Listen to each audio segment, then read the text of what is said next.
je crois que toutes les personnes qui sont là quand même depuis plusieurs mois, je dirais 2 à 3 mois, ils ont constaté que le Saint-Esprit est en train de nous amener quelque part. Il est en train de nous amener quelque part.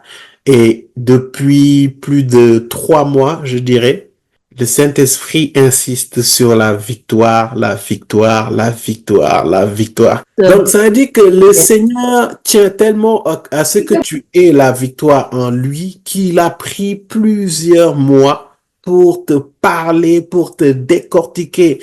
C'est quoi la victoire? Comment avoir la victoire? Comment activer la victoire? Comment demeurer dans la victoire? Il y a plus d'une dizaine d'enseignements, en tout cas par rapport à la victoire. Et je pense que tu prends le temps vraiment de l'écouter, de réécouter, de décortiquer cela. Parce que je crois que lorsqu'on applique ces clés que le Saint-Esprit nous a données, nous aurons et nous demeurerons dans la victoire dans le nom de Jésus-Christ. Amen. Amen. Et c'est la raison pour laquelle il nous a amenés aujourd'hui à justement écouter, partager ensemble sur un message qui est très particulier. Et même le titre, il est écrit la victoire, oui, mais dans quel but?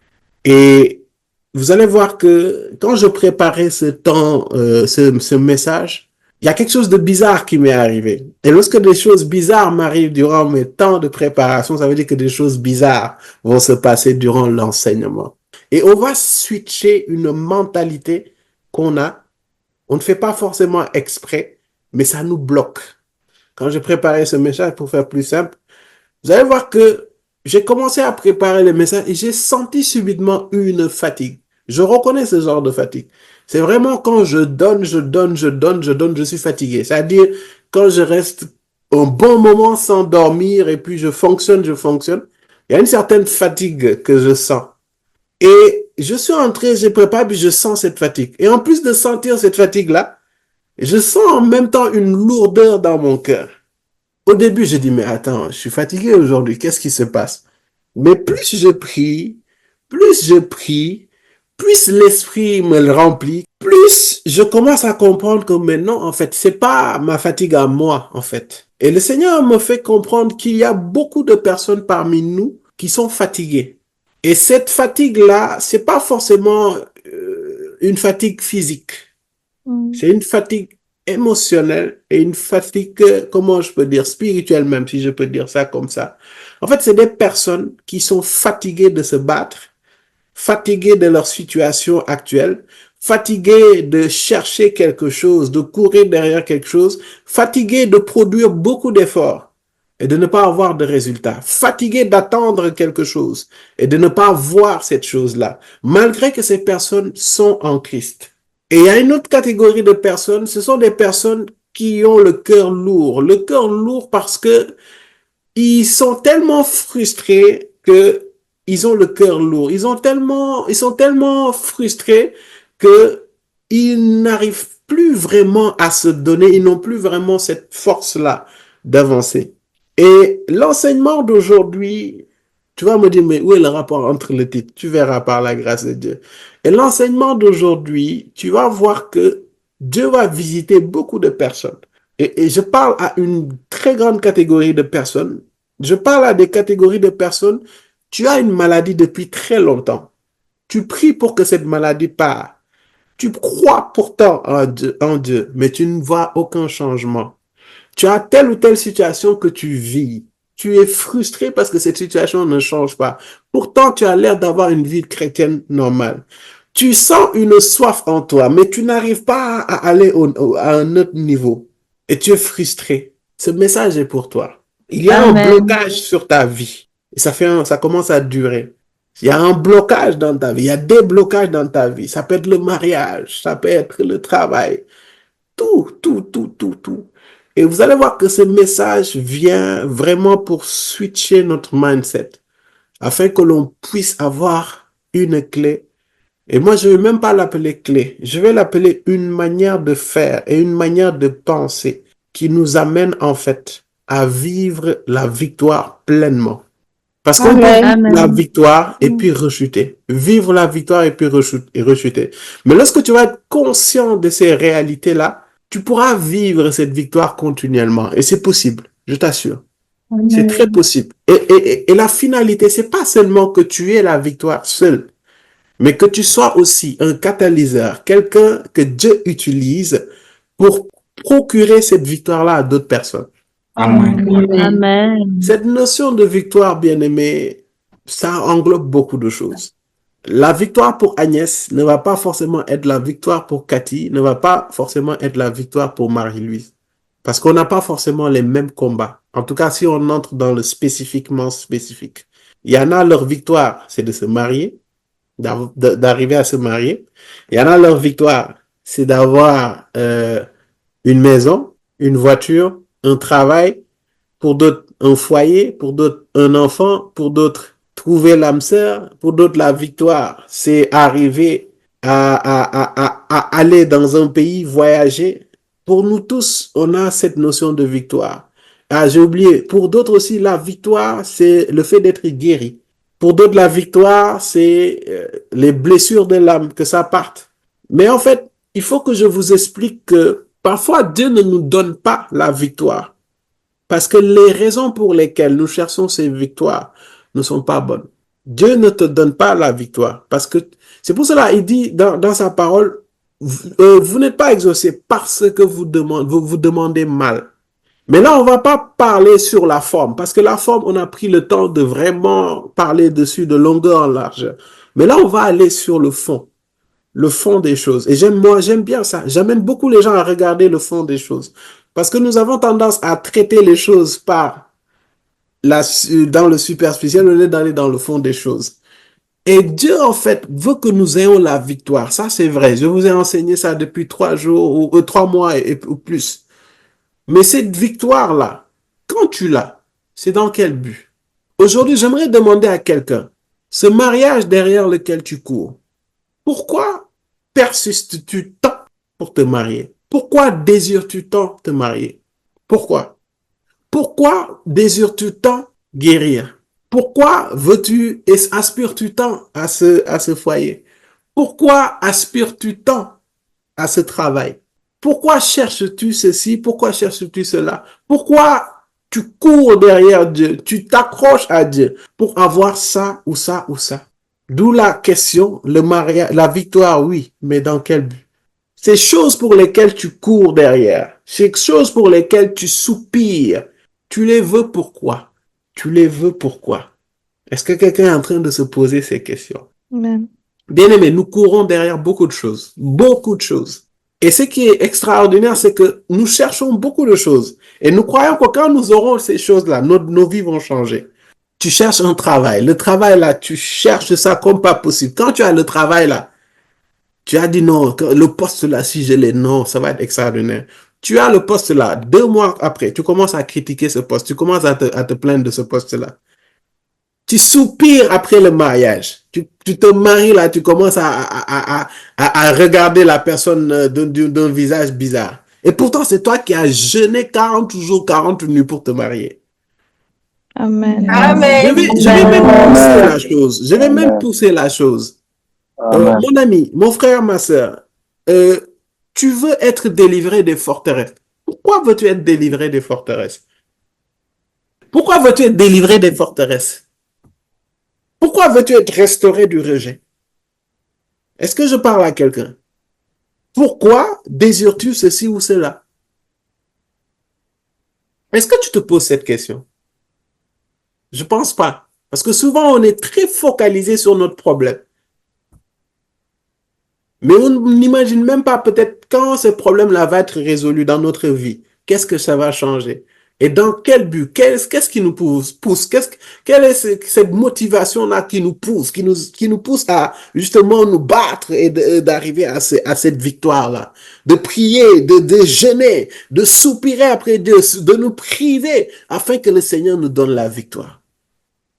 Beaucoup d'entre nous me diront, je suis malade, je vais être guéri parce que je souffre. D'accord? Mais encore, je veux me marier parce que je me sens seul. OK? Je veux avoir quelqu'un qui m'aime. Je veux avoir ce travail parce que je veux subvenir à mes besoins. Je veux ceci pour que Il y a toujours cette notion de nous, de nous, de nous, de nous et de nous. Et pourtant, il y a un jour, tu as dit, Seigneur Jésus, je te donne ma vie. Donc cette notion d'identité qui était intrinsèque ne doit plus exister. Dans quel but tu cherches les choses en fait? Parce que si tu as un propriétaire, ça veut dire que tout ce que tu dois faire doit se faire par rapport à ce propriétaire-là. Aujourd'hui, je veux t'amener, bien-aimé, à certes chercher la victoire. Mais si tu veux la vraie victoire, il te faudra cette victoire pour la gloire de Dieu. Pour Dieu. Par Dieu et pour Dieu. Je vais te choquer. Amen. Mais cette forteresse pour laquelle tu es en train de te battre pour être délivré de cela, cette forteresse ne partira pas si tu ne vois pas Dieu derrière. Je m'explique. Tu vas être libéré du rejet. Quelle est la volonté de Dieu par rapport à cette délivrance, par rapport au rejet? Et c'est pour cela que tu te fatigues vite lorsqu'il s'agit de combattre les forteresses. Tu t'épuises vite.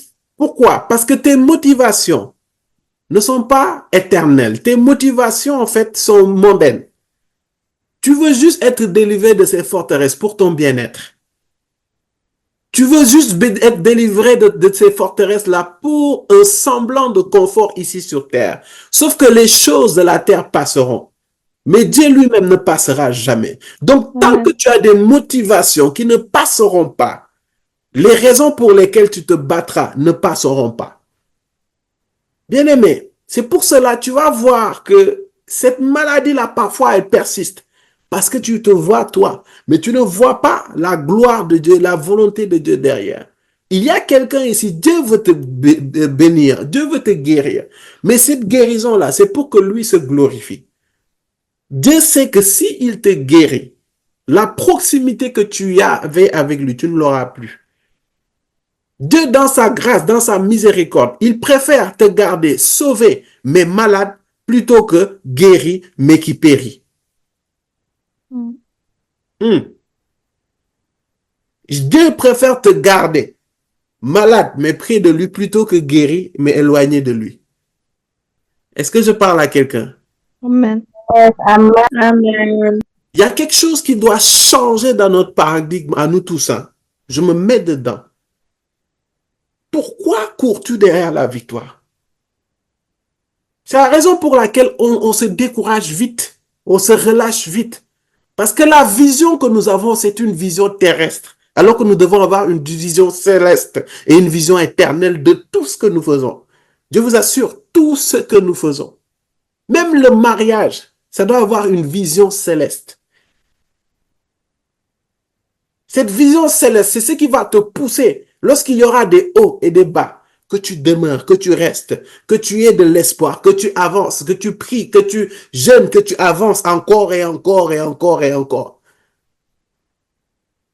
Pourquoi? Parce que tu te dis que Seigneur, j'ai prié pour le mariage, pas d'abord pour mon propre plaisir, pas d'abord pour mon propre confort, mais pour que ta volonté puisse se faire à travers mon couple, pour que tu puisses nous utiliser et que ta volonté et ta parole puissent être établies, Seigneur, dans mon couple, dans mon foyer.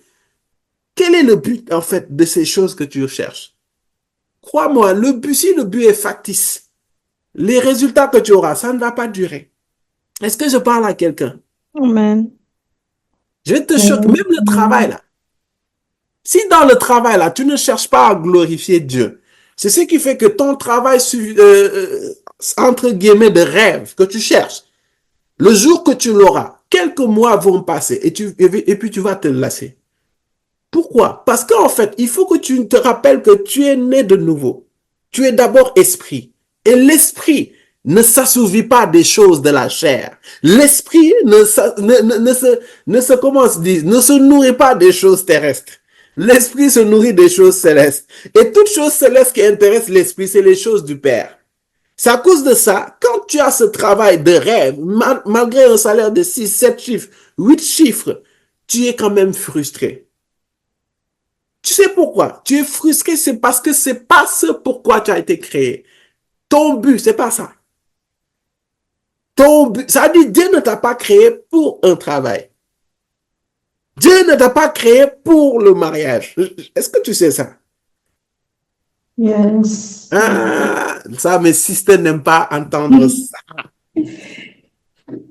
Mes sisters n'aiment pas. Je ne suis pas en train de dire que vous ne devez pas vous marier.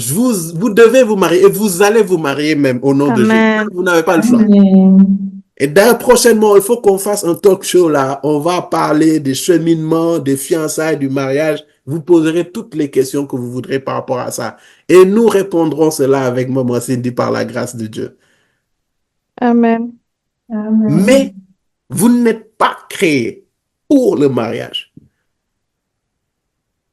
Ma sœur, tu n'es pas créé pour le mariage. Tu es créé pour faire la volonté de Dieu. Et effectivement, dans cette volonté de Dieu, il y a le fait de se marier pour faire la volonté de Dieu avec ta maison et toi.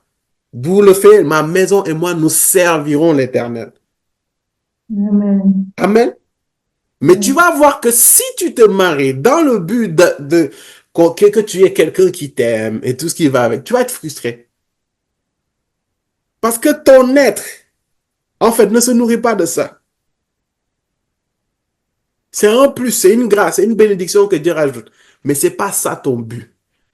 Et toute personne qui vit hors de son but, c'est un éternel frustré. Amen. Le poisson, même pire, le poisson, tu le sors de l'eau, il meurt. C'est la même chose avec toi et moi. C'est la même chose. Hein? C'est comme l'image d'un poisson qui saute de l'eau pour prendre l'appât par rapport au canne à pêche. Mais en fait, quand le poisson va sortir de l'eau, il va mourir. Hein? Pourquoi? Parce qu'il a été créé pour demeurer, rester dans la mer. Certes, le poisson a une apparente victoire, qui était quoi? Il est arrivé à manger quelque chose. Il est arrivé à se nourrir. Sauf que cette nourriture-là, c'est un piège. Et nous sommes comme les poissons. Hein? La plupart, c'est l'argent. Ça dit que l'ennemi a réussi à t'avoir à travers l'argent. Et ça fait que tu cours derrière l'argent, jusqu'à tu sors de la destinée de la volonté de Dieu, qui était de rester comme dans la mer. Et quand tu sors de ça, tu vas continuer à avoir de l'argent, mais il y a quelque chose qui va te ronger au-dedans de toi, qui va te frustrer. Et ça va faire que tu vas chercher beaucoup de choses. Tu vas essayer d'assouvir justement cette frustration-là en achetant des choses par-ci, par-là, en faisant des choses par-ci, par-là. Mais tu vas voir que cette frustration va rester et demeurer. Bien-aimés, nous avons été créés pour faire la volonté de Dieu. Amen. Nous avons été créés pour nous donner à Dieu. Pour nous offrir nous-mêmes en sacrifice. C'est-à-dire, Dieu là, il veut qu'une chose, c'est ta vie. Agnès, Dieu veut qu'une chose, ta vie. Félix, Dieu veut qu'une et une seule chose, ta vie. Cathy, Dieu veut qu'une et une seule chose, ta vie. Cindy, Dieu veut une seule chose, c'est ta vie. Leslie, Dieu Amen. veut une seule chose, c'est ta vie. Marie-Christiane, Dieu veut une seule chose, c'est ta vie. Zaida, Dieu veut une seule chose, c'est ta vie. Je t'assure. Et c'est le fait que tu ne donnes pas cette vie-là. C'est ça qui te frustre et c'est ça qui frustre Dieu. Parce que tant que tu ne vas pas donner ta vie à Dieu, tant que tu ne vas pas lui livrer ta vie, il ne pourra pas faire tout ce qu'il veut faire dans ta vie. Il lui sera difficile. Et tu sais, le fait que tu ne donnes pas entièrement ta vie à Dieu, le fait que tu ne disposes pas entièrement ta vie à Dieu, le fait que tu ne te sacrifies pas, tu ne te donnes pas comme sacrifice en fait, montre que tu ne l'aimes pas, montre que tu ne fais pas de lui ta priorité. Je peux vous parler de quelque chose. Vous savez, sûrement vous avez entendu les langages de l'amour. Qui a entendu parler de ça? Le langage de l'amour. Déjà, vous savez que c'est un chrétien qui a rédigé ça. Bon, le monde, ça en est approprié, mais c'est Gary Chapman, c'est un pasteur chrétien. Si on peut utiliser son langage, est-ce que je peux vous dire quelque chose? Le langage de l'amour de Dieu, c'est le sacrifice. Amen? Amen. Le langage de l'amour de Dieu, c'est le sacrifice. Dieu, pour manifester son amour, c'est le sacrifice qu'il a utilisé. C'est pour cela, nous, quand on dit qu'on l'aime, c'est à travers un sacrifice. Et le plus grand sacrifice, c'est nous-mêmes. La preuve, on va lire Jean 3, verset 16. Jean 3, verset 16 dit quelque chose. Il dit, en effet, Dieu a tant aimé le monde qu'il a donné son Fils unique afin que quiconque croit en lui ne périsse pas. Donc, Dieu, la preuve que Dieu a tant aimé le monde, c'est quoi? C'est qu'il a donné son Fils. Ça, c'est un sacrifice. Donc, ça veut dire que toi, là, si tu aimes Dieu, quel est le sacrifice que tu as fait? Quel est le sacrifice que tu as fait? C'est pour cela que je te demande, tu veux la victoire, mais oui, dans quel but? Parce que le but, en fait, ça doit être le but que Dieu a décidé. Sinon, ta victoire ne sera pas entière ou tu n'auras pas du tout de victoire. Je te préviens dès maintenant. C'est pour cela que je veux nous amener à comprendre, à nous sonder par rapport à nos motivations sur tout ce que nous faisons. Tout ce que nous faisons. Et quand je dis le langage de Dieu, c'est le sacrifice. C'est pas tout sacrifice qui est le langage de Dieu. Le langage de Dieu, c'est le sacrifice dans l'obéissance. Le sacrifice dans l'obéissance. Parce que tout sacrifice hors de l'obéissance ne plaît pas à Dieu. C'est pour cela 1 Samuel 15, 22 dit, l'obéissance vaut mieux que les sacrifices. Mais moi, j'aime bien rajouter, mais l'obéissance est quand même un sacrifice. Dieu va te demander des choses. Par obéissance, tu vas le faire. Et souvent, ces choses-là, c'est pas pour te faire plaisir. Est-ce que tu sais que quand même, le fait que tu te connectes tous les mercredis, tu es en train d'offrir un sacrifice à Dieu. Tu es en train de rendre, j'ai bien aimé notre sœur Elisa qui a dit un culte. Tu es en train de rendre un culte à Dieu. Pourquoi? Parce qu'il y a un temps que tu lui as dédié chaque semaine. Et tu t'assures de donner ce temps-là à lui. Tu aurais pu faire beaucoup d'autres choses. Mais tu as décidé de te disposer, de laisser tout. Vous savez, c'est un très grand acte de foi ce que vous faites là.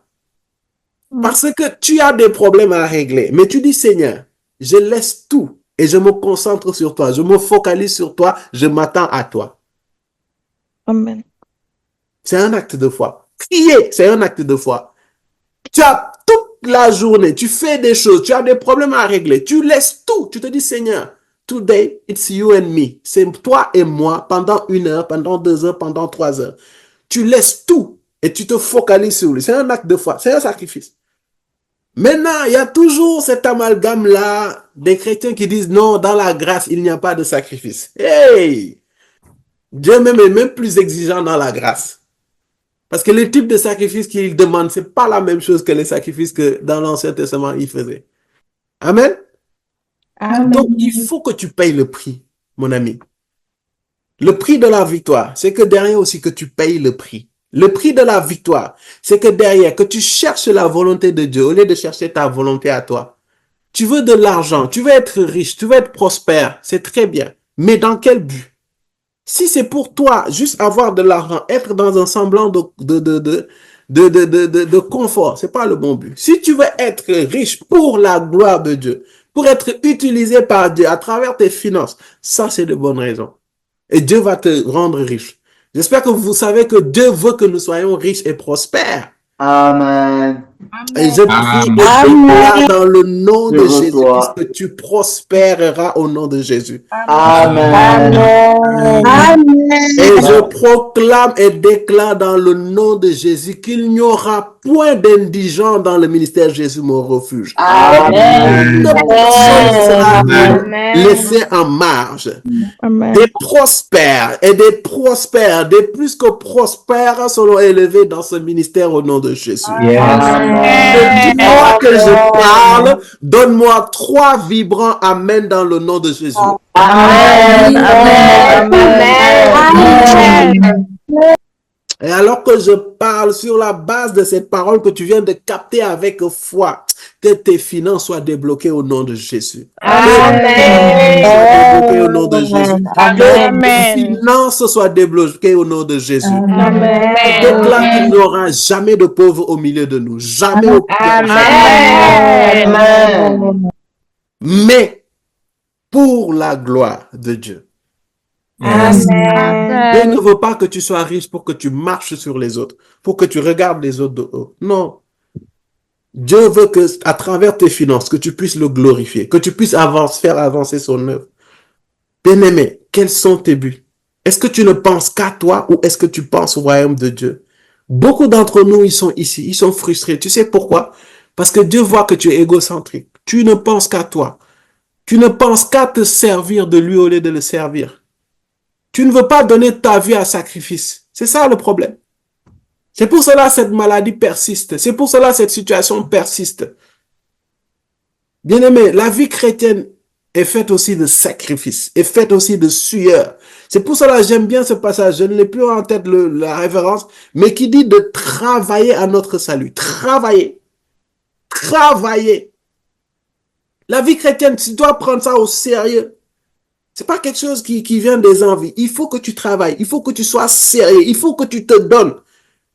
Parce que le problème, c'est que, bien aimé, la complaisance tue ta vie spirituelle. La complaisance tue ta vie chrétienne. Par complaisance, je veux dire, cette habitude que tu as de vouloir être dans une certaine tranquillité, dans une certaine, comment je peux dire, confort.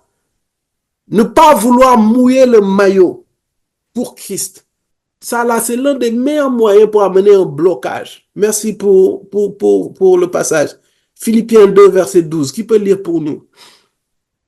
Ainsi, mes bien-aimés, vous qui avez toujours obéi, non seulement quand j'étais présent, mais bien plus encore maintenant que je suis absent, mettez en œuvre votre salut avec crainte et profond respect.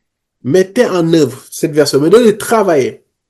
Mettez en œuvre votre salut. Ça dit travailler. Ça dit Dieu t'a donné le salut là. C'est pas pour que tu croises les bras et que tu sois dans ton coin. Il t'a donné le salut pour que tu mouilles le maillot pour le Christ. Pour que tu sois utilisé par le Seigneur. Pour toucher d'autres vies. Pour la gloire de Dieu. Et je vous assure, je sais de quoi je parle. Quand tu mouilles le maillot, quand tu te donnes, tu tapes ta vie, tu dis Seigneur, ma vie là, prends-la. Et sers-toi de cette vie. Je vous assure, il y a des victoires que tu ne demanderas pas et que le Seigneur te donne. Parce qu'il regarde à ta vie. Il dit, celui-là, je vois sa vie et sa vie m'est d'une grande utilité. Personne ne le touchera. Personne. Personne ne le touchera parce que celui-là, il donne sa vie. Il a pris sa vie, il l'a déposée entre mes mains et je l'utilise comme un instrument. Quel homme, quelle entité spirituelle, quelle personne peut se lever pour ravir quelqu'un de ma main? Dieu, lui, qui peut? C'est pour cela, toi-même, tu n'es pas serein. Tu n'es pas serein dans le sens où, toi, tu sais que ta vie n'est pas entre les mains de Dieu. C'est pour cela que tu as peur de toutes sortes de représailles. La nuit, tu dors avec un seul œil. Par peur de représailles. La famille, mouillons le maillot pour le Christ. Parce qu'il y a un certain confort dans ta vie là. Si tu tiens à ça, si tu tiens à ça, tu risques de perdre le Christ. Et c'est pas moi qui l'ai dit. C'est dans Matthieu 16, versets 24 à 26. On va lire ça rapidement. Parce que nous sommes dans une génération très, très, très dense. Quand je dis dense, c'est spirituellement. Les temps sont mauvais. Les temps sont très, très, très mauvais. On tend vers la fin. Donc, on a besoin d'une génération d'embrasés, d'une génération de personnes, de fils et de filles qui aiment Dieu, d'épouses qui se livrent à leur époux. Alors Jésus dit à ses disciples, « Si quelqu'un veut être mon disciple, qu'il renonce à lui-même, qu'il se charge de sa croix et qu'il me suive. » Pause. Qui veut être disciple de Christ? Moi. Amen. Yes. Le Seigneur Jésus dit, Jésus dit à ses disciples, si quelqu'un veut être mon disciple, qu'il renonce à lui-même. C'est quoi renoncer à lui-même? Renoncer à toi-même, c'est tout ce qui fait de toi ton identité, le moi. Le moi là. Il dit, il faut que tu renonces à ça. Et quand tu renonces à ça, ça c'est la première étape. Il dit, il faut que tu te charges de sa croix et que tu le suives. Que tu te charges de sa croix et tu le suis. Tu dois payer le prix. Et c'est ce même Jésus qui a dit, nous sommes sauvés par la grâce. Hein. Mais c'est Jésus dit, il faut que tu te renies toi-même là. et que tu te charges de sa croix. Bien aimé, il ne faut pas qu'on ait une vision erronée du christianisme. Cette vision christianisme coucoule, tu fais pas d'efforts, tu vas à l'église quand tu le sens, tu pries quand tu le sens, quand tout va bien. Non, c'est pas comme ça. Le but, en fait, c'est de se charger de la croix du Christ. Et il faut que tu renonces à toi-même. C'est quoi renoncer à toi-même? Qu'est-ce qui fait de toi, toi? Thierry, qu'est-ce qui fait de toi, Thierry? Mon caractère, mon image, ma réputation. Vous savez qu'il y a beaucoup d'entre nous. Nous ne pouvons pas aller à l'étape suivante parce que nous tenons trop à notre réputation. Moi qui vous parle, je tenais trop à mon image. Il y a des gens ici qui ne veulent pas marcher sérieusement avec le Seigneur par peur de ce que les gens vont penser, par peur d'être jugés, par peur d'être rejetés, par peur d'être indexés du doigt, par peur d'être marginalisés. C'est vrai. Dieu doit pouvoir prendre ton image et en faire ce qu'il veut. Amen. Je répète, Dieu doit pouvoir prendre ton image et en faire ce qu'il veut. Être avec Christ, parfois va te coûter qu'on t'insulte, qu'on te crache dessus, qu'on te méprise. Ça, c'est le christianisme. Mais on nous a trop fait croire dans cette génération que le christianisme, c'est que le positif. Il y a des combats, il y a un prix à payer, les amis. Il y a un certain confort que tu dois quitter. Il faut que je te le dise, en fait. Il faut que je te le dise. Il y a un confort que tu dois quitter. Tu dois quitter ce confort de vouloir toujours te servir de Dieu. Seigneur, donne-moi, donne-moi, donne-moi. Je vous assure, il y a des gens, ils demandent que je prie pour eux. Je prie pour eux, je sais que rien ne va se passer. Parce que je connais leur cœur. Je connais leur cœur. Je connais leur cœur.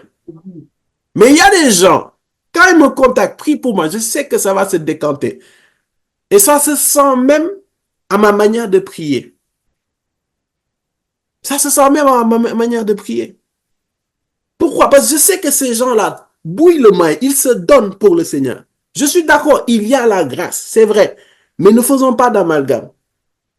Christ a dit de se renier soi-même.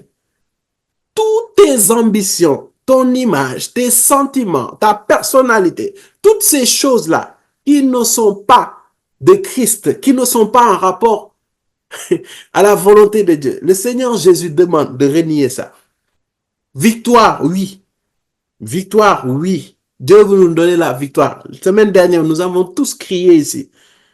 Vous étiez beaucoup plus joyeux la semaine dernière. Vous étiez tout excités. Mais cette victoire-là, pour que ce soit réellement établi, il y a une chose. Il faut que tu te renies toi-même. Il faut que tu te renies toi-même. C'est-à-dire, il y a un niveau de reniement où tu ne cherches plus ta volonté. Tu dis, Seigneur Jésus, quelle est ta volonté par rapport à ma vie?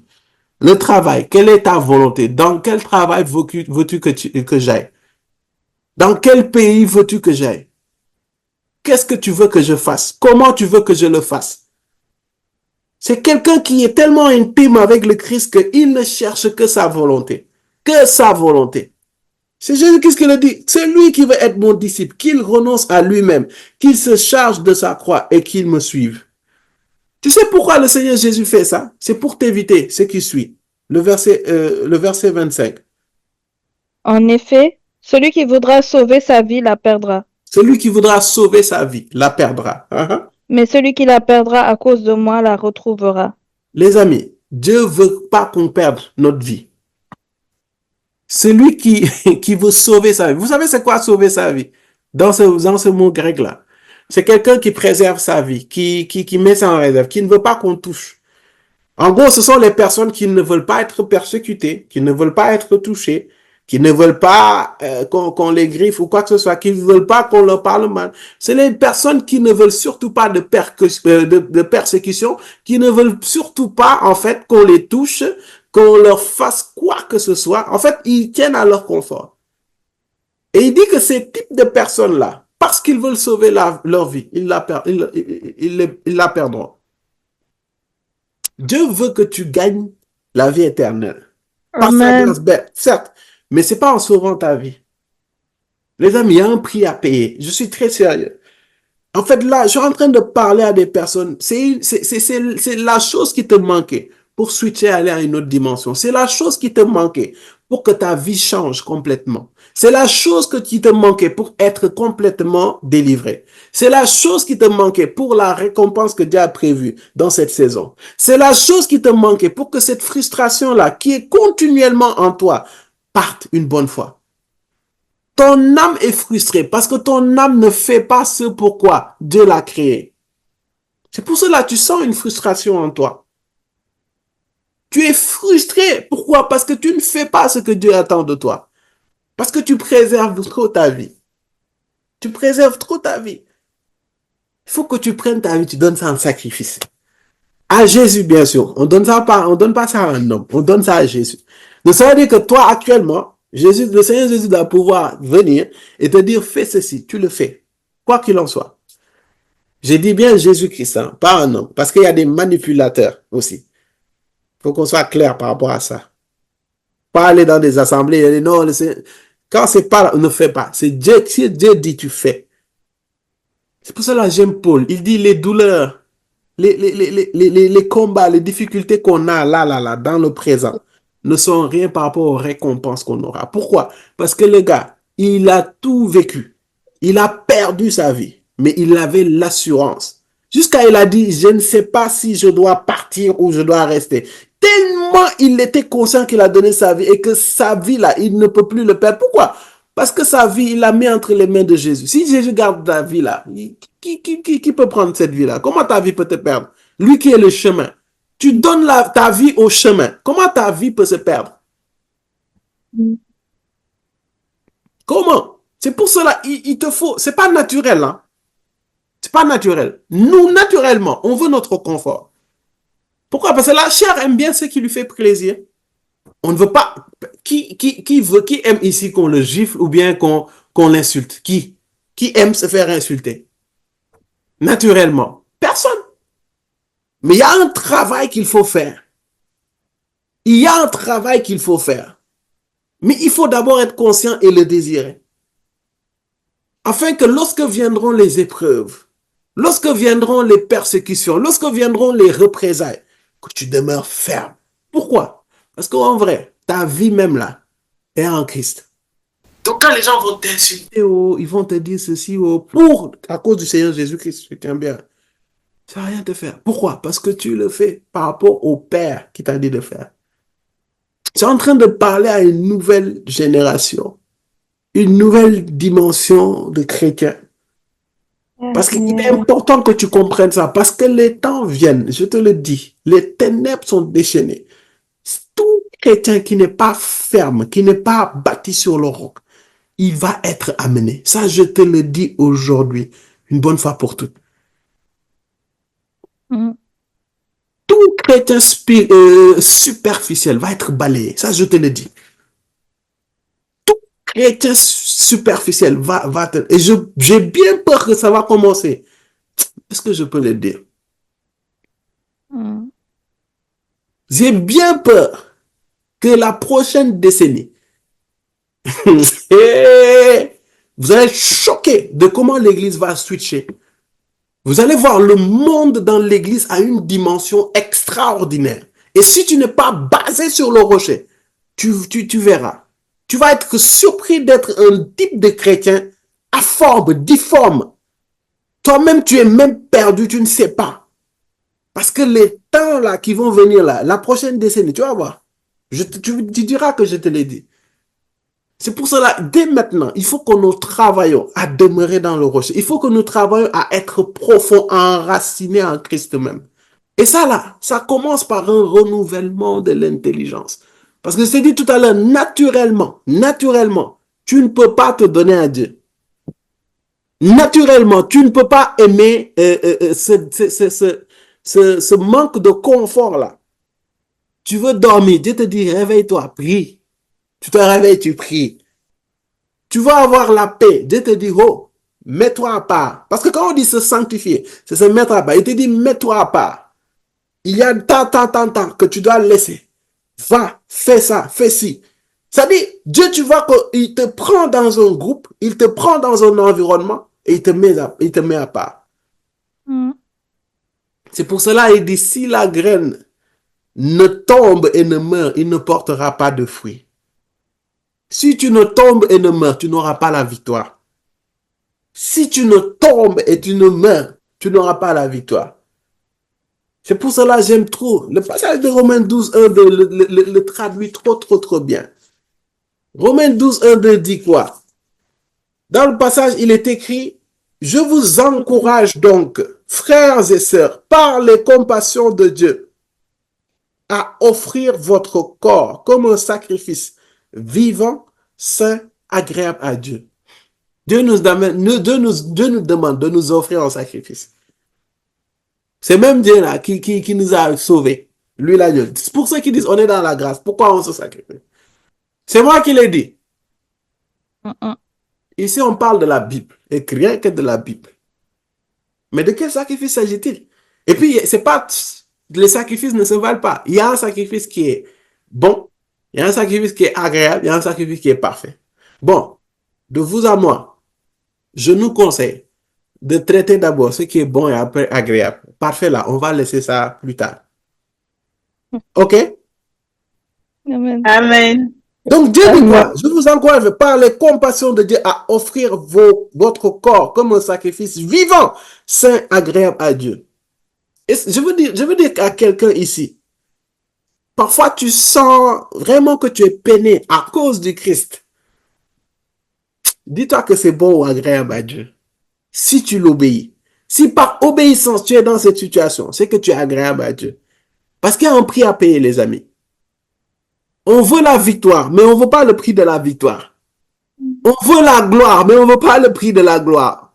On veut la prospérité, mais on ne veut pas le prix de la prospérité. On veut la délivrance, mais on ne veut pas le prix de la délivrance.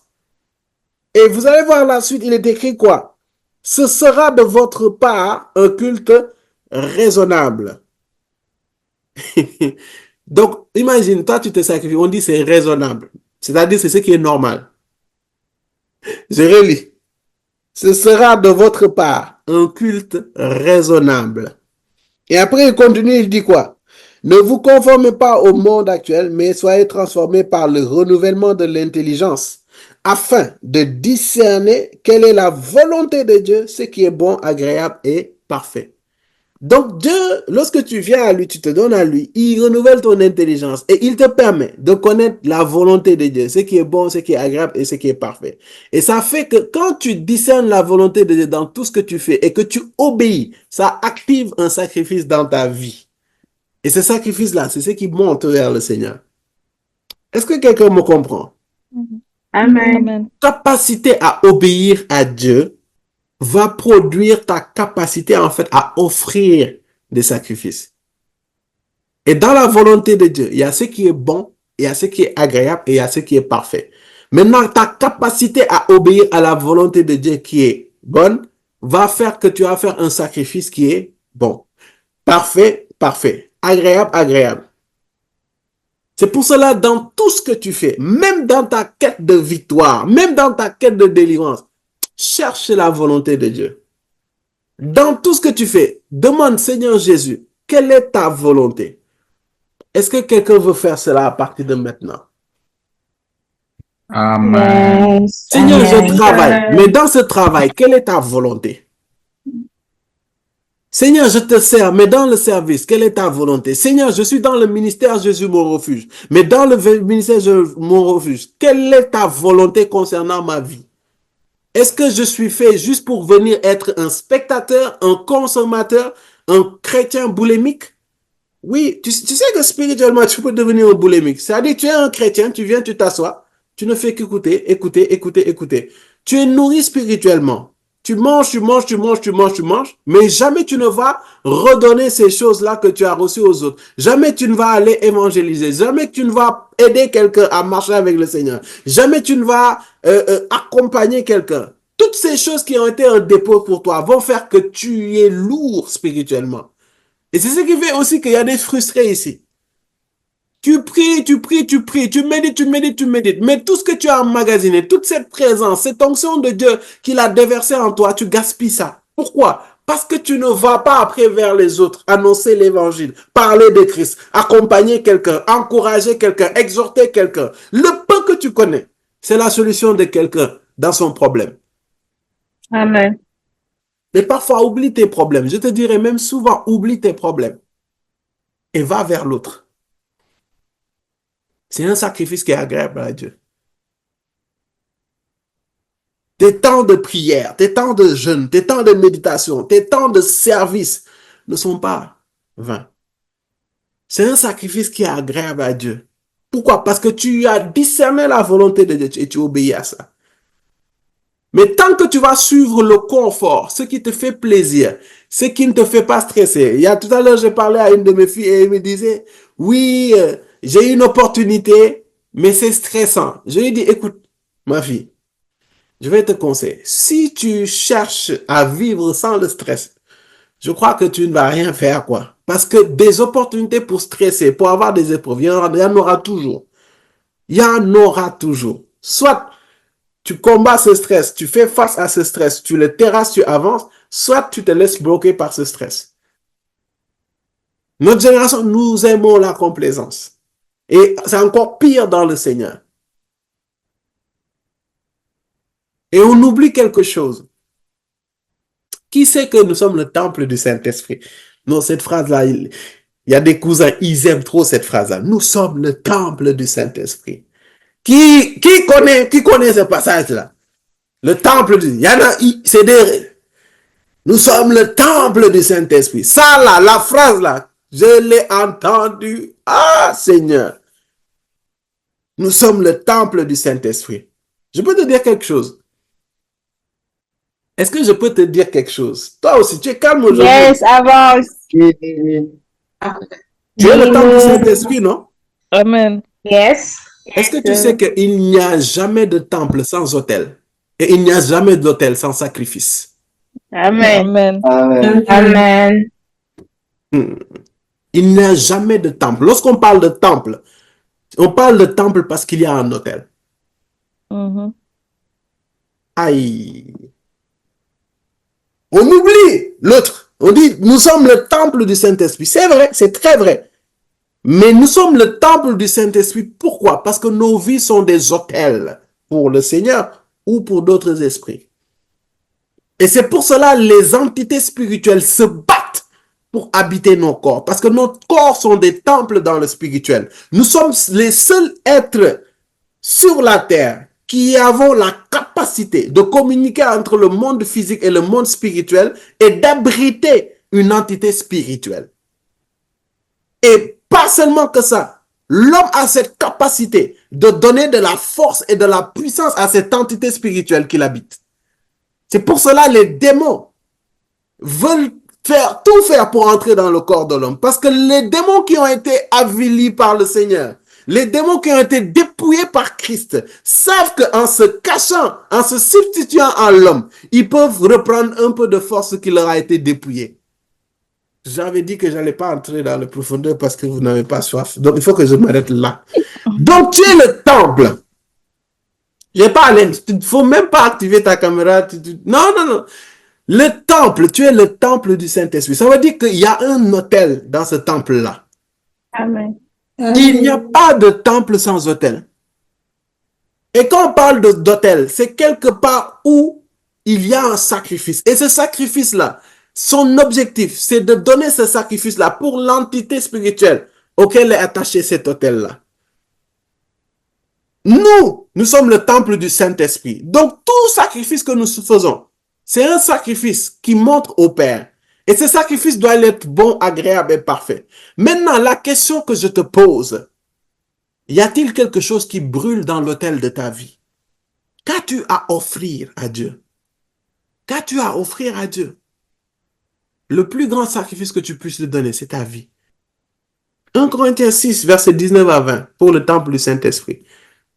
Ne le savez-vous pas, votre corps est le temple du Saint-Esprit qui est en vous et que vous avez reçu de Dieu. Uh-huh. Vous ne vous appartenez pas à vous-même. C'est ça. On ne s'appartient pas à nous-mêmes. Qu'est-ce qui brûle dans l'autel de ta vie? Est-ce que ce sont tes propres désirs, tes propres ambitions? Sache que c'est pas un sacrifice qui est agréable à Dieu. Je peux te le dire. C'est pas un sacrifice qui est agréable à Dieu. C'est à cause de Dieu sait. Ton cœur n'est pas pur par rapport à ça. Tes ambitions là, Dieu sait que ton cœur n'est pas pur. Dieu sait que le jour qu'il va te donner ce travail-là, tu ne vas plus prier, tu ne vas plus être aussi intime que lui, comme à ces temps-là où tu cherchais le travail. Dieu le sait. Dieu sait que s'il te guérit, la soif, cette hardiesse que tu avais de lui, tu ne l'auras plus. Il le sait. Parce que tes motivations sont remplies de toi, pas de lui. Pas de lui. Pas de lui. La victoire, oui, mais dans quel but? Tu veux la prospérité, oui, mais dans quel but? Tu veux l'onction, oui, mais dans quel but? Tu veux la puissance, oui, mais dans quel but? Tu veux être guéri, oui, dans quel but? Tu veux te marier, oui, mais dans quel but? La réponse est dans le but de faire la volonté de Dieu. Sa volonté est sa volonté seule, seule et seule. Et ça a un prix. Parfois, la volonté de Dieu va t'incommoder, je vous assure. Parfois, la volonté de Dieu va te faire pleurer. Moi, il y a même, je ne peux pas compter, les fois où j'ai pleuré. Ah, Dieu, ça là, non, il dit, gars, faut faire. Et puis, on s'exécute. Il t'amène des endroits où tu ne veux pas être. Il te met dans des postures dans lesquelles tu ne veux pas. Il te met dans des situations que tu ne veux pas. Pourquoi? Pour sa volonté. Et on est tenté même de se demander, mais Seigneur, pourquoi en fait aimes-tu que l'on se sacrifie? Alors que tu as la grâce. Tu dis que la grâce est quelque chose qu'on ne mérite pas. Parce que, attention, il ne faut pas croire que c'est parce que tu te sacrifies que tout est permis. Hein? On est d'accord? C'est la grâce qui fait que même le sacrifice que tu fais, Dieu agrée ça. Parce que si le Seigneur ne s'était pas donné là, les sacrifices qu'on allait faire n'allaient avoir aucun impact. Pourquoi? Parce que nous sommes pécheurs et nous sommes condamnables. Et c'est de là où les chrétiens font des amalgames. Christ s'est sacrifié. Il s'est donné lui-même afin que nous puissions être sauvés par le moyen de la foi. Ça veut dire que la grâce du salut, en fait, t'est accessible par la foi parce que Christ s'est sacrifié. Mais les autres sacrifices, c'est pas ce qui va te donner le salut. Mais ça va te maintenir dans l'état, dans les conditions, dans la volonté de Dieu. Est-ce que quelqu'un me saisit? Est-ce que je peux étayer ça à travers un verset? Yes. Yes. On va lire Hébreux 13, verset 8 à 20. Ce verset est très bizarre et particulier. Jésus-Christ est le même hier, aujourd'hui et pour l'éternité. Pause. Déjà ça, j'aime trop. Le Jésus qui était au temps des apôtres, c'est le même hier, c'est le même aujourd'hui et c'est le même dans l'éternité. Donc ce que Jésus a demandé avant, il continue à le demander maintenant et il continuera à le demander. Arrêtez-moi de mettre des dogmes, des doctrines qui viennent de nulle part et qui ne sont pas de Jésus-Christ. Continuons. Ne vous laissez pas entraîner par toutes sortes de doctrines étrangères. Voilà. Il y a des doctrines étrangères, il y a des doctrines qui viennent pour te distraire de ce que le Seigneur Jésus a demandé initialement. Il est bon en effet que le cœur soit affermi par la grâce et non par des aliments qui n'ont été d'aucun profit à ceux qui s'en sont fait une règle. Nous avons un autel dont ceux qui accomplissent le service du tabernacle n'ont pas le droit de tirer leur nourriture. Pause. Nous avons un autel. Paul parle de... Bon, l'auteur de Hébreux parle que nous avons un autel qui... Un autel dont ceux qui accomplissent le service du tabernacle n'ont pas le droit de tirer leur nourriture. Voilà. Parce que ceux qui étaient dans le tabernacle, c'est-à-dire le peuple de Lévi, dans l'Ancien Testament, Dieu leur avait donné, vu qu'ils ne travaillaient pas et qu'ils étaient au sacerdoce entièrement, Dieu leur avait donné le droit, lorsque le peuple d'Israël faisait des sacrifices, en fait, ils avaient le droit de prendre des parties de la viande, par exemple, pour pouvoir manger, parce que c'était une partie qui leur était dédiée. Mais comment il s'appelle? L'auteur de Hébreux, lui, il dit que nous, notre autel, les sacrificateurs ne peuvent pas manger dessus, parce que ces choses ne sont plus physique, c'est spirituel en fait. On continue. En ce qui concerne les animaux dont le sang est apporté par le grand prêtre dans le sanctuaire pour l'expiation du péché, leur corps est brûlé à l'extérieur du camp. Attends. On y va doucement. On dit quoi? En ce qui concerne les animaux dont le sang est apporté par le grand prêtre dans le Mhm. sanctuaire pour l'expiation du péché, Leur corps est brûlé à l'extérieur du camp. Donc, là, il fait l'analogie par rapport à l'Ancien Testament. J'aimerais bien qu'on comprenne ça très bien. Parce qu'on dit que la loi, c'était l'ombre des choses à venir. Dieu avait établi la loi dans le peuple d'Israël pour montrer comment à peu près la grâce allait se faire. La loi se faisait de manière physique, quoique ça avait des connotations spirituelles. Et il dit que lorsqu'on faisait les sacrifices expiatoires, ça veut dire que le peuple d'Israël, à chaque moment de l'année, il prenait des sacrifices qu'ils faisaient pour couvrir leurs péchés, pour les purifier, entre guillemets, n'est-ce pas? Et ce sacrifice-là, pour le faire, en fait, il le faisait hors du camp. Hors du camp, c'est-à-dire le camp des Israël dans le désert. Quand ils voulaient faire l'expiation du peuple, ils le faisaient hors du désert, n'est-ce pas? Est-ce que quelqu'un me suit? Amen. Je vous dis après Amen. en quoi je parle de ça. Continuons. Voilà pourquoi Jésus aussi, afin de procurer la sainteté au peuple au moyen de son propre sang, a souffert à l'extérieur de la ville. Voilà. La loi est l'ombre des choses à venir. Tout comme le sacrifice expiatoire s'est fait en dehors du camp. Jésus-Christ, il a été crucifié en dehors de la ville. Est-ce qu'on est d'accord? Amen. En dehors du monde, en dehors de la foule. Est-ce qu'on est d'accord? Mm. Est-ce que vous me comprenez? Yes. Amen. Continuons. Sortons donc pour aller à lui à l'extérieur du camp, en supportant d'être humiliés comme lui. Lis doucement, lis calmement pour que les gens puissent saisir ce que je suis en train de dire. Sortons donc pour aller à lui à l'extérieur du camp, en supportant d'être humiliés comme lui. Christ a payé le prix. Tel il est, tel nous sommes. S'il a payé le prix, nous devons payer le prix, les amis. Sauf que lui, il a payé le prix ultime. N'est-ce pas? Lui, il a été sorti du monde. Il a été crucifié dehors. Et l'auteur des Hébreux nous dit, nous aussi, nous devons sortir à l'extérieur, vers Christ. Et lui qui a été humilié, nous aussi, on doit accepter d'être humilié. On continue. Peut-être que vous allez comprendre petit à petit. On y va. En effet, ici-bas, nous n'avons pas de cité permanente, mais nous recherchons celle qui est à venir. OK? Par Christ, offrons donc sans cesse à Dieu un sacrifice de louange, c'est-à-dire le fruit de lèvres qui reconnaissent publiquement lui appartenir. Aïe. Voici un autre type de sacrifice. Je donnais beaucoup de sacrifices, bons, agréables. Là, spécifiquement, voici un type de sacrifice. Verset 15, lis. Par Christ, offrons donc sans cesse à Dieu un sacrifice de louange, Sacrifice de louange. OK? c'est-à-dire le fruit de lèvres qui reconnaissent publiquement lui appartenir. Est-ce que je peux parler à quelqu'un? Vous qui évangélisez. Amen. Vous qui évangélisez. Vous qui évangélisez, vous êtes en train de faire un sacrifice. Il y a un autel qui est en train de brûler dans votre vie, vous ne comprenez même pas. Ce que vous faites n'est pas en vain. Amen. Amen.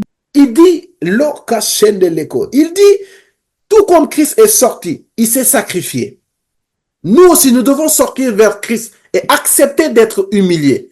Et quand on parle d'humilier, en fait, c'est le fait de se faire rabaisser, le fait de se faire mépriser. Il y en a ici parmi nous, il est hors de question que vous fassiez mépriser, que vous fassiez rabaisser, humilier pour le Seigneur Jésus-Christ. Et pourtant, lui, il l'a fait pour vous. C'est pour cela, Dieu connaît ton cœur. C'est pour cela, il ne va pas te bénir d'une certaine manière. Je ne suis pas en train de menacer qui que ce soit. Je suis en train de te parler de la vérité.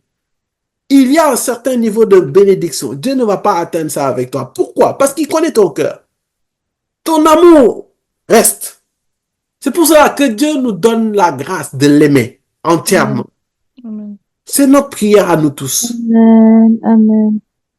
Lui, par amour, il a été sorti du camp. Il a été crucifié.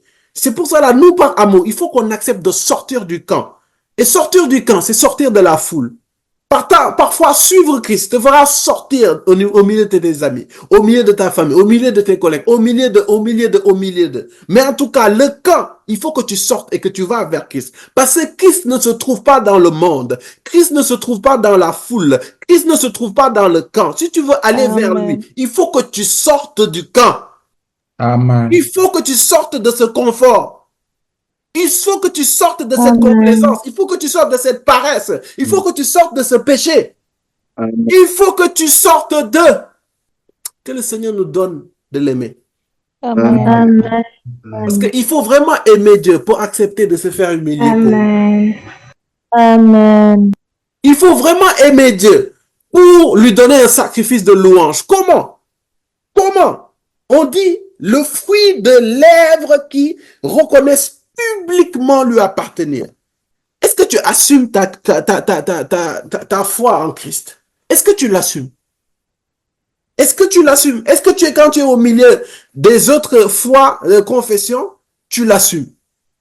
Est-ce que tu parles de lui publiquement? Et il dit autre chose aussi. Il dit, n'oubliez pas de faire le bien et de vous entraider, car c'est à de tels sacrifices que Dieu prend plaisir.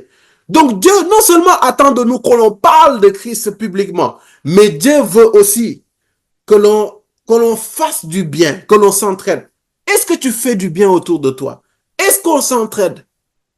Il y a des gens ici, tu es tellement focalisé sur ton problème, tellement focalisé sur ta situation, que tu oublies de faire du bien aux autres, que tu oublies d'aider quelqu'un. Tellement. Je nous parle à tous, hein, moi-même en premier. Tellement focalisé sur nos challenges, sur nos défis, sur nos problèmes, que l'on oublie d'aider les autres, que l'on oublie de soutenir quelqu'un, que l'on oublie d'exhorter quelqu'un, que l'on oublie en fait de faire du bien à quelqu'un. Et c'est la raison pour laquelle, ici même au milieu de nous, pour te faire servir, c'est tout un problème. Tout un problème. Toi, tu préfères venir te connecter, tu écoutes et puis tu pars. Jamais tu ne t'es posé et tu as demandé, Seigneur, j'ai été béni par ces paroles. J'ai été béni dans cette assemblée. Comment je peux faire pour contribuer, pour faire avancer cette assemblée? Pourtant, tu vois des gens qui travaillent activement et j'en profite pour bénir la vie des serviteurs dans ce ministère. Des serviteurs qui servent aux différents départements. Des serviteurs qui prient tous les matins. Sachez que c'est un sacrifice qui est agréable à Dieu. Je bénis le Seigneur pour les serviteurs ici qui aident, qui font du bien à quelqu'un ici. Il y a des gens parmi nous, ils ont juste besoin d'être écoutés. Il y a des gens parmi nous, ils ont juste besoin d'être entendus, d'être aidés. Mais que fais-tu? Tellement nombriliste que tu ne vois pas ce qu'il y a autour de toi. Que tu ne vois même plus ce que le Seigneur a déposé dans ta vie. Parce que tu ne le sais peut-être pas, mais tu es la solution au problème de quelqu'un. C'est pour cela il dit par Christ, offrons donc sans cesse à Dieu un sacrifice de louange, c'est-à-dire le fruit de lèvres qui reconnaissent publiquement lui appartenir. Et n'oubliez pas de faire le bien et de vous entraider, car c'est à de tels sacrifices que Dieu prend plaisir. Il continue encore, ça les gens n'aiment pas trop. Obéissez à vos conducteurs et soumettez-vous à eux, car ils veillent sur votre âme, un homme qui devront rendre des comptes. Ils pourront ainsi le faire avec joie et non en soupirant, ce qui ne vous serait d'aucun avantage. Amen. D'aucun avantage. D'aucun avantage. D'aucun avantage. Et il dit encore, ça si tu dis pas amen, tu es suspect. Priez pour nous. Il parlait des serviteurs. Nous sommes en effet convaincus d'avoir une bonne conscience, puisque nous voulons bien nous conduire en toutes circonstances. Je vous invite plus particulièrement à prier pour que je vous sois rendu plus... Non, si je dis rendu plus tôt, ça va être chaud pour moi. Bon, priez juste que j'ai bonne conscience. Je me rends chez vous plus tôt, ça va être compliqué. Je vais être tiraillé entre France, Sénégal, Canada, États-Unis. Non. Bon, priez que j'ai bonne conscience seulement. Amen. Amen.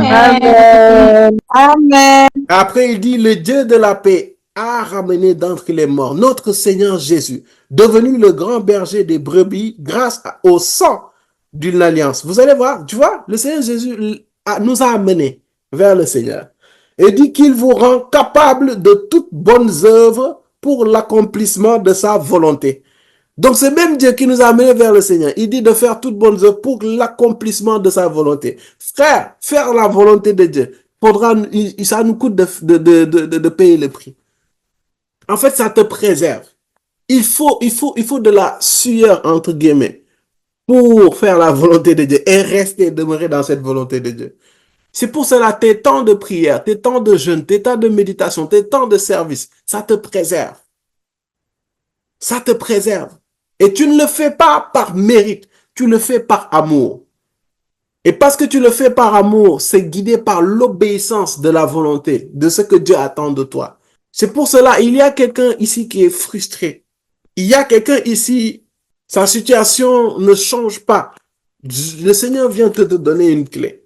Donne-toi à lui entièrement. Et ça, je vous en supplie, bien-aimés. Je vous en supplie. Je vous en supplie. Faites la volonté de Dieu. Cherchez cette volonté et faites-le. Acceptez d'être des bénédictions, les amis. Acceptez-le. Acceptez que Dieu puisse utiliser vos vies pour faire du bien aux autres. Acceptez-le. Tu n'as pas trop de problèmes. Non. Ces problèmes-là, le Seigneur Jésus te dit de venir à lui et de lui donner tes fardeaux, ton joug. Et lui, il te donnera son fardeau et son joug. Tu as des challenges, c'est vrai, mais va confier ça au Seigneur et attelle-toi à faire sa volonté. Toi de chercher qu'est-ce que Dieu attend de toi par rapport à ta saison, par rapport à ta famille, par rapport à tes proches, par rapport à tes amis, par rapport où que tu puisses être. Quelle est la volonté de Dieu? Quoi que tu puisses faire, quelle est la volonté de Dieu? Je vous assure tout. Quand je dis tout, c'est vraiment tout, hein. Et tu verras comment la victoire va s'attacher à ta vie dans le nom de Jésus. Moi, j'ai plusieurs témoignages de ce que l'obéissance de Dieu a fait dans ma vie. Plusieurs témoignages. Mais aussi, j'ai des témoignages de ce que la désobéissance de Dieu a fait dans ma vie. L'un a failli me coûter la vie. Oui, désobéir là, ça a failli me coûter la vie. L'obéissance te garde. L'obéissance dans sa volonté. En fait, le message que tu envoies dans le spirituel, c'est que je prends ma vie et je mets entre les mains de Dieu. En fait, tu permets à Dieu d'opérer librement dans ta vie. Amen. Amen. Amen. Amen. Dieu veut que tu aies la victoire, c'est vrai. Mais Dieu veut que tu aies la victoire pour sa gloire, pour sa volonté. Dieu veut que tu sois guéri, marié, riche, prospère, tu travailles, actif et tout ce qui va avec. Mais il le veut pour ta volonté. Pour ta volonté. Dieu veut que tu grandisses spirituellement. Dieu veut que tu grandisses spirituellement, mais pour sa gloire, pour sa volonté. Dieu ne veut pas que tu grandisses spirituellement juste pour ton bien-être. Dieu ne veut pas que tu sois délivré de ces forteresses juste comme ça, juste pour ton propre. Non, c'est pour que derrière qu'il puisse se glorifier, pour qu'il puisse manifester sa gloire à travers ta vie. Et c'est possible. Ne te dis pas que tu es trop jeune, trop âgé, tu es une femme, tu es un homme, tu es jeune, tu n'as pas ceci. Non, non, non. Dieu cherche juste un cœur. Dieu cherche un cœur. Dieu cherche un cœur. Dieu cherche un cœur pour toucher un autre cœur. Il y a des choses que tu as vécues. Dieu t'a sorti de ça. Dieu peut t'utiliser pour encourager quelqu'un. Fais du bien. Fais du bien. Fais du bien. Et aussi, la vie chrétienne est faite aussi d'épreuves. Tu vas être incompris, incomprise. On va te clasher. Ça fait partie du lot. Non, mais non, il faut que je vous parle parce que les gens croient que quand tu viens en Christ, tous tes problèmes sont résolus, tu es tranquille. Frère, il y a des problèmes. Tu as des défis, hein. Mais ces défis, tu vas voir que c'est pour que le nom du Seigneur soit glorifié.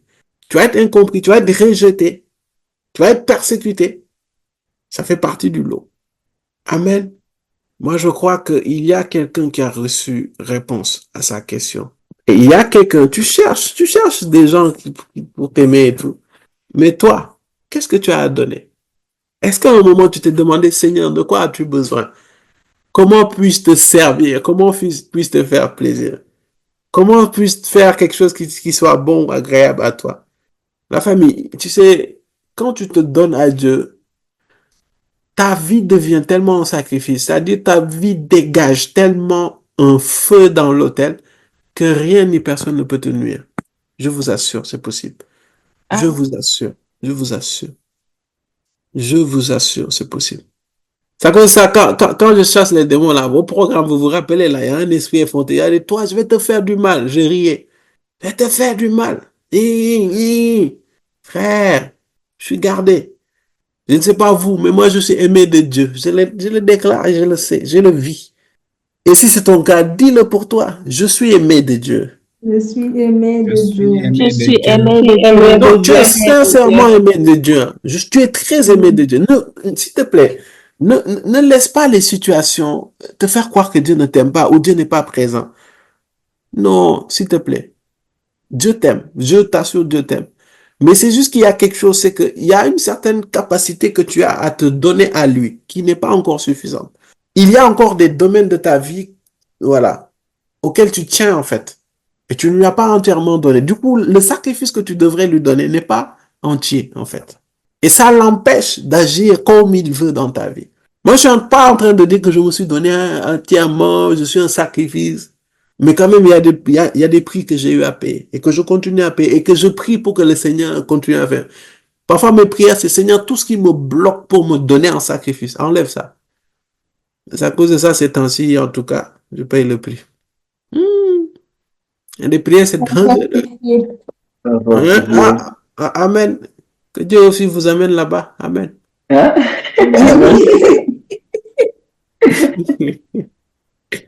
Personne ne va y échapper. Hein. Mais tu vas voir que c'est bizarre. Quand tu rentres dans cette dimension-là où tu es pressé de toutes parts, c'est-à-dire quand tu acceptes ça, c'est-à-dire il y a quelque chose de nouveau qui se rajoute et il y a comme une force surnaturelle qui te donne plus de force pour aller encore à un autre niveau. Et c'est comme ça que ça marche. Parce que ça veut dire que plus tu es en train de sortir du camp, plus aussi tu es en train d'aller vers Christ. Et plus tu vas vers Christ, plus tu es intouchable, mais aussi plus tu es émané de la présence de Christ. Et c'est pour cela, il y a des gens, quand ils parlent, la présence se déploie. D'autres parlent, la présence se déploie. Mais la présence est présence. Dieu ne répond pas de la même manière. Mais il faut qu'on se rapproche de lui. Donne-toi encore plus.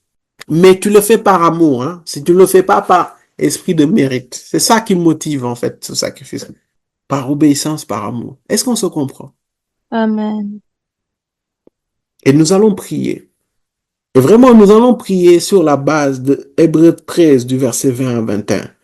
Et il est écrit, le Dieu de la paix a ramené entre les morts notre Seigneur Jésus-Christ, devenu le grand berger des brebis grâce au sang d'une alliance éternelle, qui vous rende capable de toute bonne œuvre. En fait, il faut qu'on prie pour que le Seigneur nous rende capables de toute bonne œuvre pour l'accomplissement de sa volonté. En fait, pour accomplir la volonté de Dieu, il faut demander que le Seigneur te rende capable et qu'il fasse de vous ce qui est agréable par Jésus Christ, à qui soit la gloire au siècle des siècles. Il faut que tu demandes que Dieu te donne cette capacité. Parce que qui comme moi, parfois, tu connais la volonté de Dieu, mais tu n'en es pas capable. En fait, je viens de te donner une clé. Il faut demander à Dieu qu'il te rende capable de poser l'acte, de poser l'acte, de poser l'acte, de poser l'acte. Et maintenant que tu es conscient de ça et que tu as accepté ça dans ton cœur, tout à l'heure on va prier. Ça va être une prière simple, mais je vais prier pour des malades. Je vais prier pour des déblocages. Et tu vas voir cela dans ta vie au nom de Jésus. Amen. Père, nous te rendons grâce et nous te bénissons. Nous te rendons grâce pour ce message qui nous ramène à l'essentiel. Tu nous as fait comprendre que nous devons être victorieux et que nous sommes déjà victorieux. Mais nous comprenons que, Seigneur, cette victoire est réellement établie dans notre vie. Que lorsque nous cherchons à faire et que nous faisons même ta volonté, Seigneur. Mais malheureusement, Père, nous nous rendons compte que nous ne cherchons pas tout le temps ta volonté. Nous ne cherchons pas à faire tout le temps ta volonté. Parfois, nous sommes préoccupés par nos propres problèmes, par nos blocages, par nos maladies, par nos peines, par nos échecs. Et Seigneur, nous voulons nous repentir et te demander pardon. Mais nous voulons aussi prier sur la base de Hébreux 13, à partir du verset 21, qui dit que tu nous rendes, Seigneur, capables de toute bonne œuvre, Seigneur, pour l'accomplissement de ta volonté, et que tu fasses en nous ce qui est agréable par Jésus-Christ. Ça veut dire que, Seigneur, tu as la capacité de nous rendre capables de faire des bonnes œuvres, Seigneur, pour l'accomplissement de ta volonté. Et ma prière aujourd'hui, Seigneur, c'est que dans le nom de Jésus-Christ, Seigneur, que tu transperces nos cœurs, que tu touches nos cœurs, afin que tu nous rendes capables. Seigneur, rends-nous capables. Parfois, c'est pas que nous ne connaissons pas ta volonté, mais parfois, c'est par incapacité, par manque, Seigneur, de motivation et de volonté que nous n'arrivons pas à faire ta volonté. C'est pour cela, Père, nous te prions dans le nom de Jésus que tu changes nos cœurs, que tu changes nos cœurs et mets en nous cette capacité, ce vouloir et le être, Seigneur, de faire de bonnes œuvres, Seigneur, pour l'accomplissement de ta volonté dans nos vies et dans notre génération, Père. Et c'est là dans le nom de Jésus. Maintenant que, Père, que nous avons reconnu que nous devons, Seigneur, payer le prix en accomplissant ta volonté dans tout ce que nous faisons, Seigneur, en nous donnant nous-mêmes en sacrifice et en obéissant, Seigneur, à ta volonté seule, Père. Maintenant qu'il y a un bien-aimé, une bien-aimée, Seigneur, qui a reconnu et qui connaît et qui a décidé de le faire, Seigneur. Père, dans le nom de Jésus, guéris-le, guéris-la de cette maladie. Guéris-le, guéris-la de cette maladie. Toi qui es malade, touche là où tu es malade. Toi qui as une masse, touche là où tu as une masse ou une grosseur. Touche là-bas. Toi qui as une malformation, touche là où tu l'as. Seigneur, dans cette présence et dans cette atmosphère, Seigneur, je prie et déclare que ces cœurs maintenant qui ne cherchent pas seulement leur confort, mais qui cherchent à faire ta volonté à toi et à toi seul, Père. Je prie dans le nom de Jésus. Je prie dans le nom de Jésus que tu localises mon frère, que tu localises ma sœur, afin que, Seigneur, qu'il puisse être complètement, entièrement guéri. À partir de maintenant, maladie, tu quittes. À partir de maintenant, grosseur, tu disparais maintenant. Maintenant, au nom de Jésus. Maladie, tu disparais maintenant au nom de Jésus. Maladie, tu disparais maintenant. Grosseur, tu disparais maintenant au nom de Jésus. Les femmes qui ont des problèmes au niveau du bas-ventre, je parle et déclare que ces pathologies, que ces retards, que ces blocages, que ces kystes partent maintenant. Maintenant, au nom de Jésus. Tu es complètement guéri. Tu es complètement restauré. Les masses ont disparu dans le nom de Jésus. Mais je vais prier en même temps pour toutes les personnes. Maintenant que tu as changé de mentalité, je déclare pour toutes les personnes qui ont un blocage par rapport au mariage, qui ont un blocage par rapport au travail, qui ont un blocage par rapport à un projet de voyage ou au niveau des affaires. Je prie et déclare dans le nom de Jésus-Christ. Amen. Oh, que tu sois localisé. Amen. Que tu sois localisé. Que ces Amen. blocages maintenant quittent ta vie maintenant. Maintenant. Amen. Maintenant dans le nom de Jésus. Amen. Toi-même, tu vas expérimenter la grâce et la main de Dieu. Maintenant que tu cherches la volonté de Dieu seul. À travers le mariage, demande au Seigneur sa volonté. À travers ce travail, ce projet, ce business, cette procédure, demande la volonté de Dieu. Cherche Dieu d'abord. Fais attention à tes sentiments.